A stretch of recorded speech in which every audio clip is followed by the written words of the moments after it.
Главен прекршок и најмногу непрофесионално и неетички медиумите се однесуваат кон членот 1. Се објавуваат неточни и непроверени информации. Нешто што навистина е проблем кога се работи за основната функција на медиумите – информирање на граѓаните. Важно е да се призна и прифати дека таква грешка се случила и важно е медиумите да се вклучат во решавањето на таа грешка. Така ќе им излезат најмногу во пресрет на граѓаните.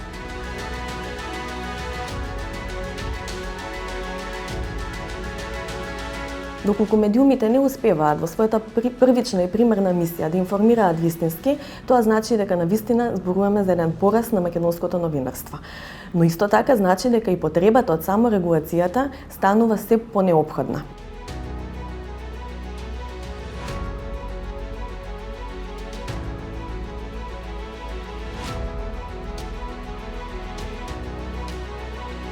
Мора фактите да го подкрепат објективноста.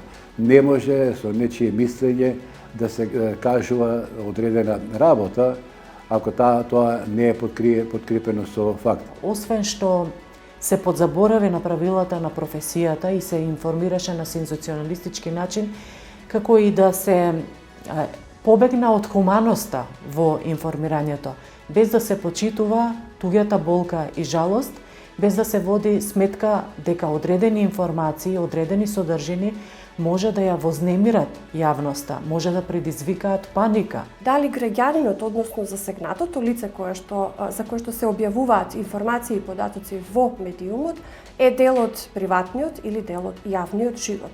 И на кој начин се добиени тие податоци и информации, особено сега со новите технологии, кога медиумите доста често ги користат информациите и податоците што се објавуваат на личните профили на социјалните мрежи.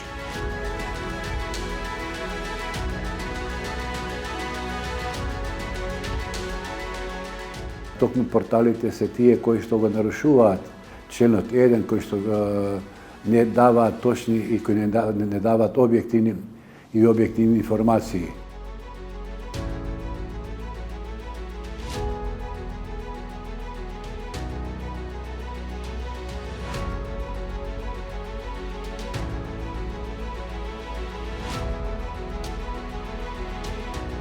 Ова е нели само почеток. Ние ги надоградуваме сите тие нели вклучително и кодексот со насоки и овие препораки и сметам дека може само да придонесат кон професионален пристап за нели кон информирање на јавност, кога станува збор нели за јавен интерес.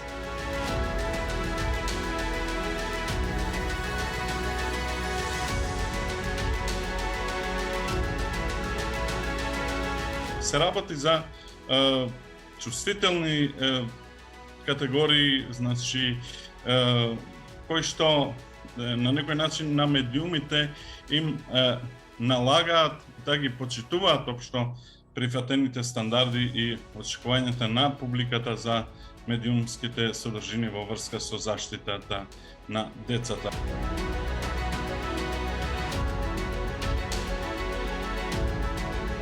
Дигиталните технологии влијаат на начинот на кој што се развиваат медиумите, но и медиумите сами по себе, доколку не се наметнат професионално да ја постават агендата како што треба, во тој случај се само буквално мислам дека се борат со тој неетички принцип да одат кон кликбейт новинарство, се со цел нели да го задоволат читателскиот аспект.